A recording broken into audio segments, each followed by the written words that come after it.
Good morning, my wonderful and amazing people of God. How na day? I bring you all good tidings. God bless you all. It's your girl again, Patience. My name is Patience, and I'm here to bring you the update according to Harrison, activist Harrison. According to the interview that he had on that he Freezes show. He apparently is an activist that investigates things like this.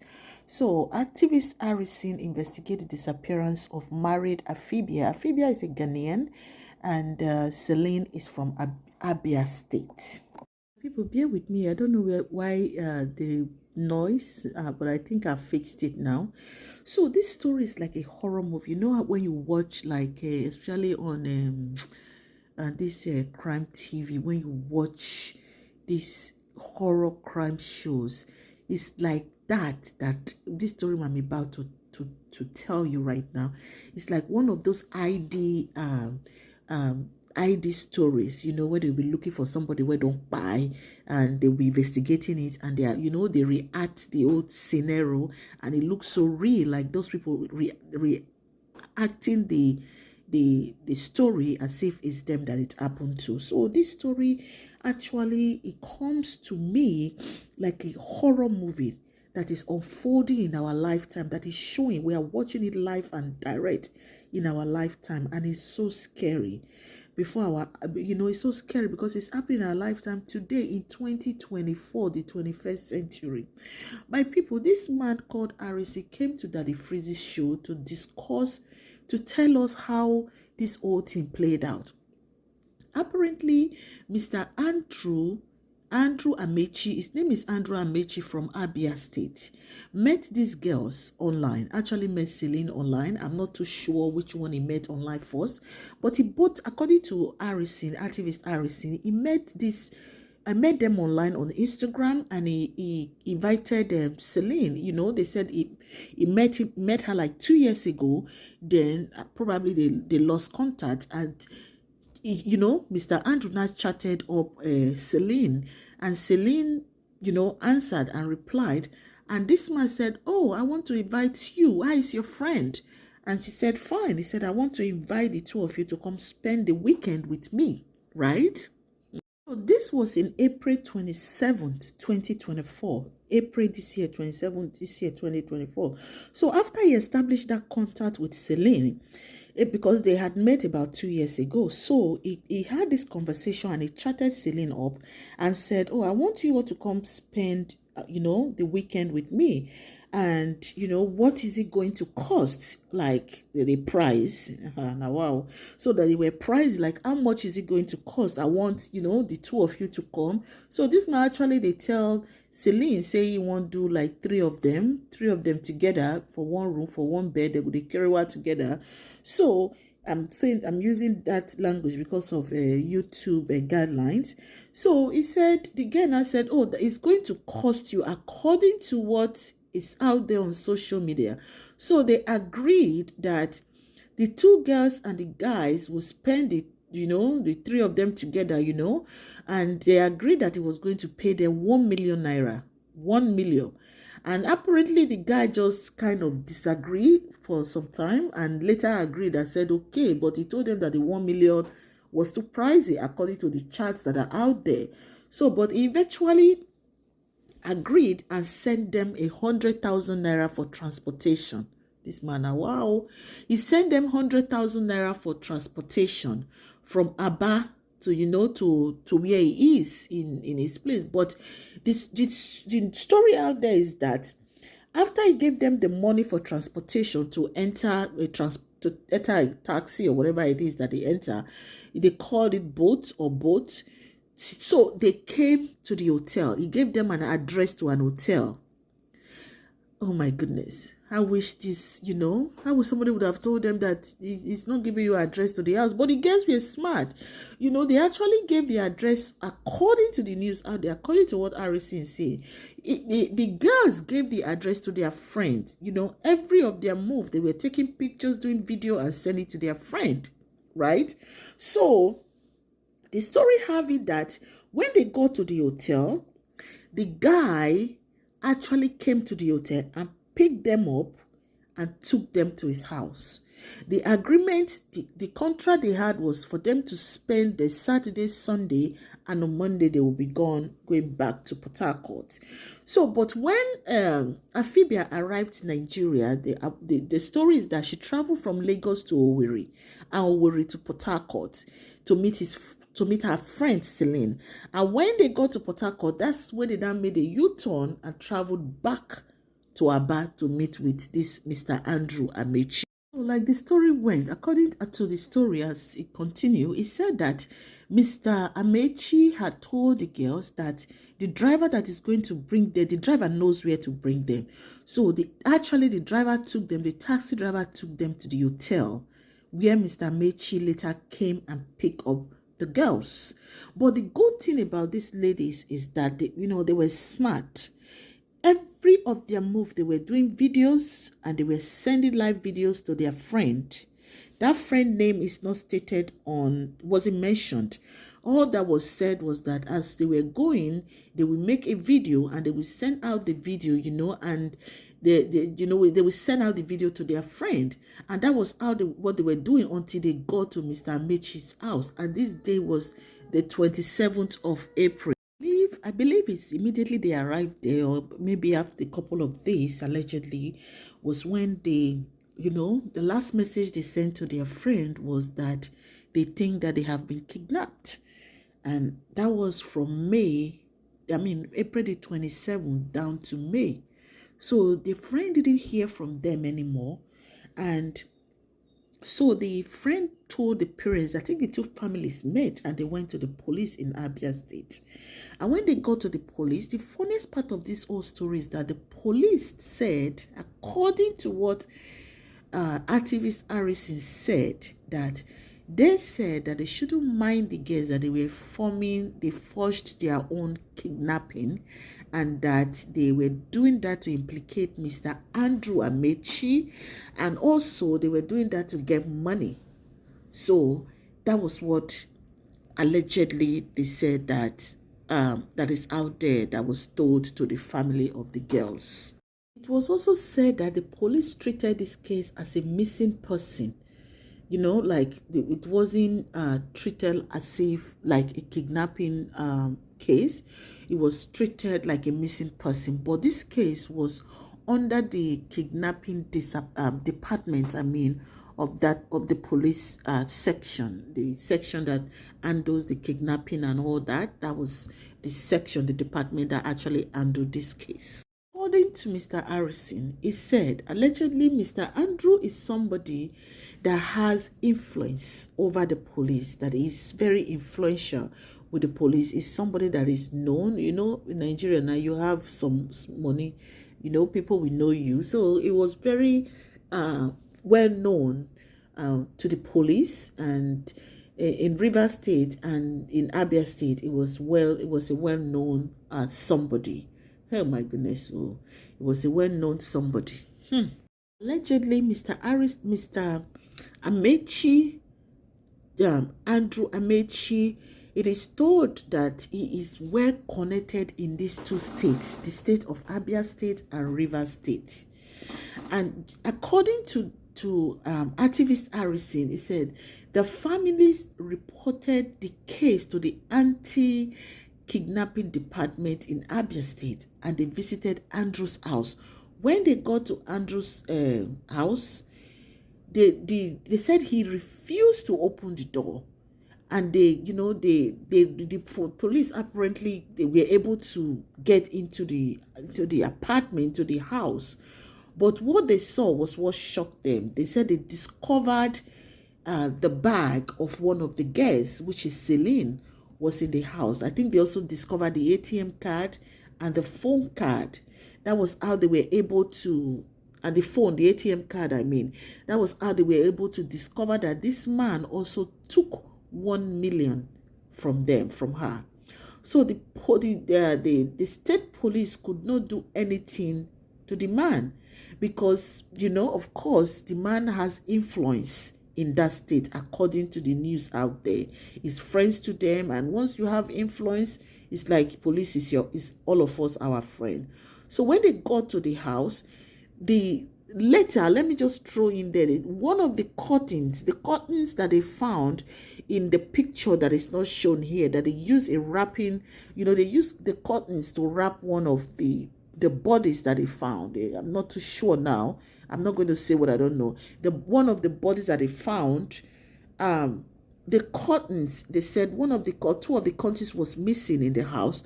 So, and the bodies that they found, one of the curtains was used in wrapping the body of one of the girls. One thing I love about the Nigeria police, when they want to do investigation, they know how to do investigation thoroughly. One aspect that they are very excellent. I give them 1 billion% in doing investigation when it comes to money. So in this same Harrison Tell It All, he said that when they eventually gained entrance into the house, they found the banking transaction. When they found the ATM card, they found the banking transaction that went between the two of them. The same account that Mr. Andrew Amechi had transferred 100,000 into, he also used that bank. It was that same bank account that he transferred 1 million naira from Celine's account back into his account. Now, what for this man?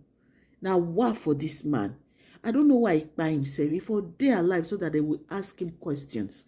And I don't even think the story out there now is that people are not believing that the man by himself. Yes, people are not believing that the man committed, it by himself. They are beginning to believe that it be like say they by this man. That's what they are saying. I'm not the one saying it. That's what they are saying out there. That it's on Twitter. If you go to Twitter, you will see all these things. They are saying that the man was by. So we don't know which is true. So we are waiting for the police to give a press conference. At this time, you will expect that the police will give a press conference. Let me continue with this story. The man actually said that they had a transaction. I think they had a transaction that was what the guests paid them with the 1 million naira. But this man, wow. Now, what for you, Sha? Anyway, as I was saying, so the family were not convinced because they were telling the police that even this whole story, that there's something fishy, that they needed the police to investigate more, to dig deep. Dig deep. Nigerian police are great investigators. That I can tell you. If they want to get the truth out of a criminal, they definitely give them few hours. They will get the truth out of the criminals. So the family insisted that the police must get the truth out of this man. But what is out on social media is that the police treated this man like a king. They said while he was in detention or jail, that he was making phone calls. It was on social media all the time, because according to the people that he's friends with are the ones that were seeing this, where he was making posts about these girls. I think them being together, he was making posts about these girls. So that was how they found out that this man had too much privilege where he was detained, where he was supposedly detained.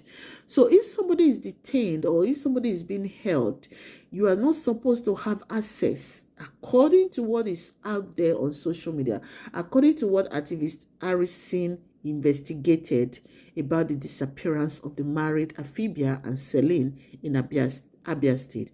Once you are detained by the police, you are not supposed to have access to social media, to internet, or living a good life inside where you are apparently detained.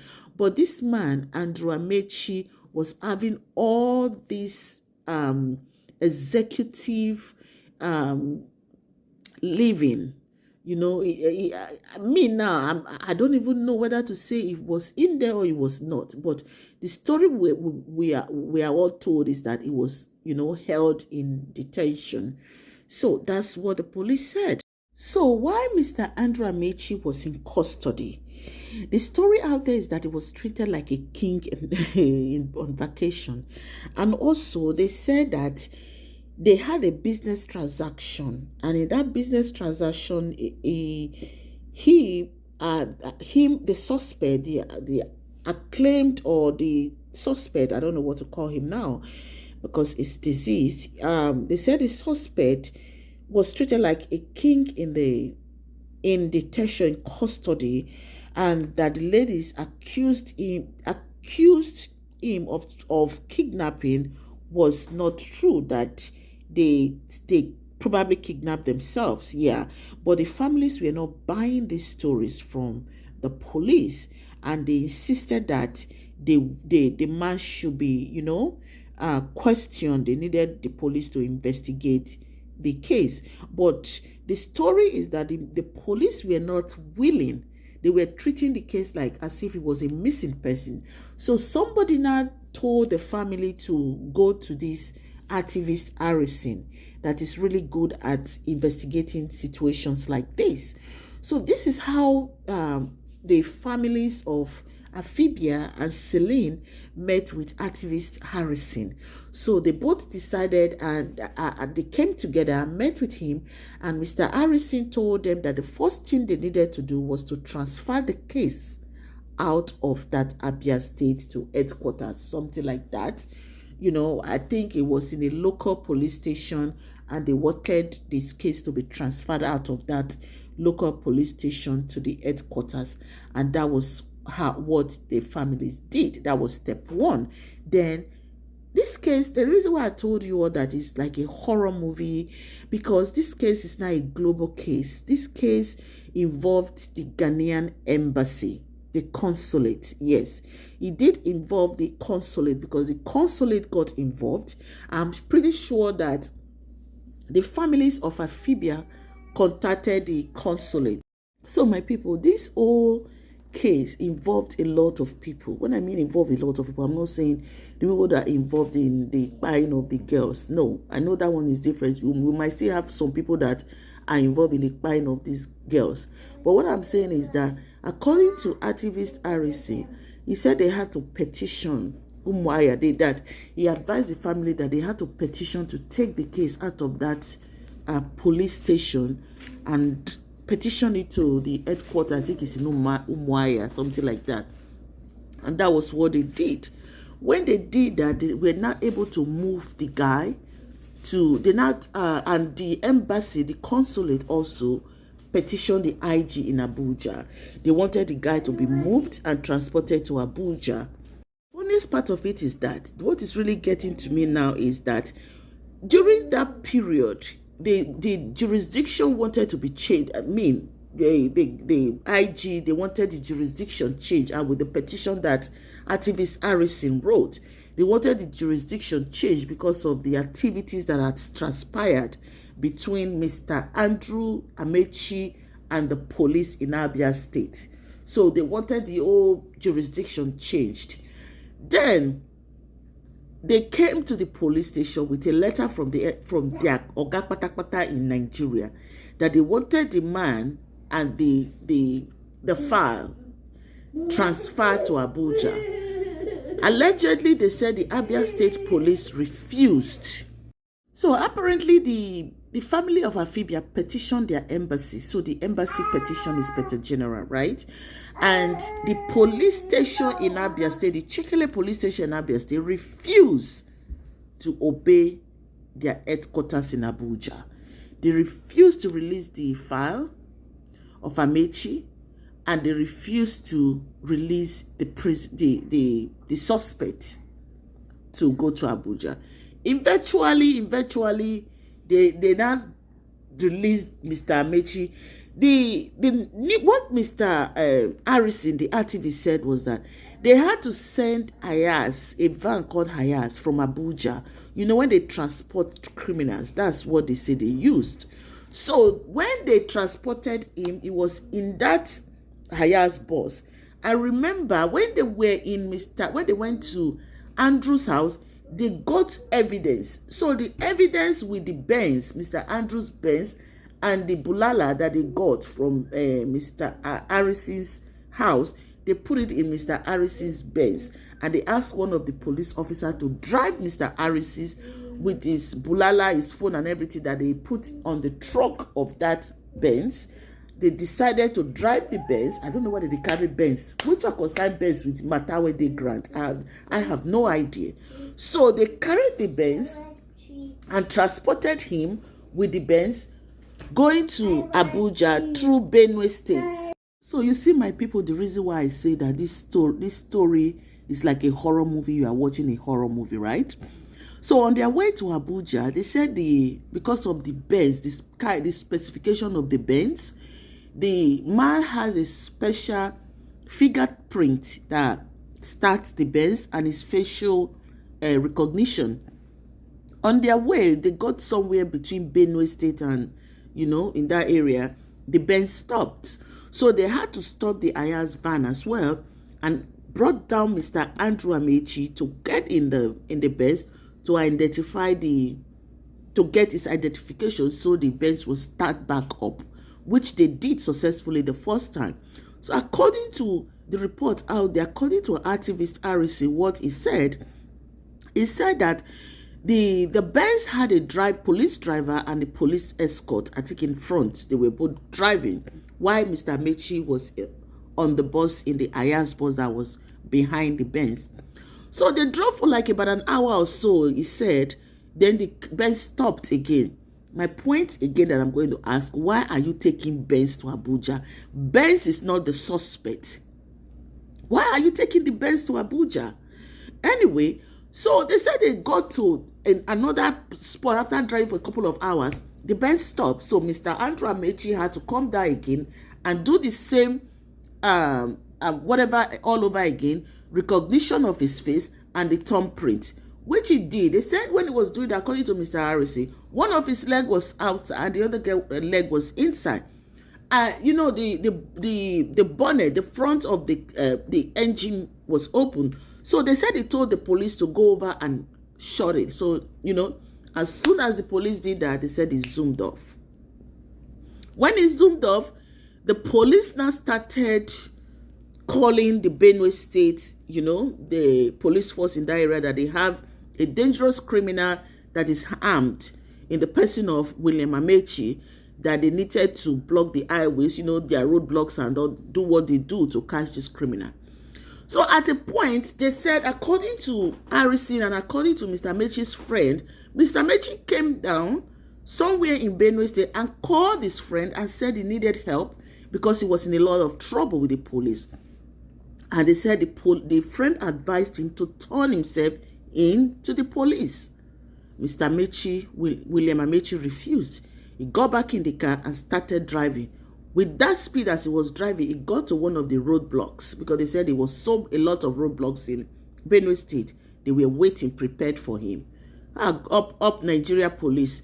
So they said when he got to that roadblock and the police asked him to come down, he refused. As he reversed back, he was trying to escape. They opened their fire on him. When they opened their fire on him, they sprayed the car, sprayed him. All the bullets in this world, they just spray him. They just dash him like spraying perfume. They just sprayed him like that, like they were spraying perfume. So, and it hit him, and the man passed on. The one that is my own thing now is that this man is no more alive to tell us what truly happened, what he did with these girls, and what he has done with other girls, because there's a girl that came out and said that she said what this Mr. William Amechi did to her. So there are so many other, I'm going to make a video on that. There are so many people coming out now to tell their own story. So now that this guy is dead, so people are beginning to ask questions. My people, my fam, I open this floor to you people now. Please, I need you to comment. Do you think that this man was, by the no be me talking more people, they thought that police spy the man? Do you think this man was spied by the police? I didn't say it though. That's what the question that they ask. I'm reading commenters, because he didn't want to call names. That is what people are saying, because this guy is gone now. Still, we don't know where these two young beautiful Celine and Afibah is. So my people, please share this video, because this is a lesson. It's a teaching time for us. When we see this kind of true life horror movie, true life story play on life in our lifetime, We need to take something out of this. Please share this video and subscribe to my channel. Thank you and God bless you. Bye-bye.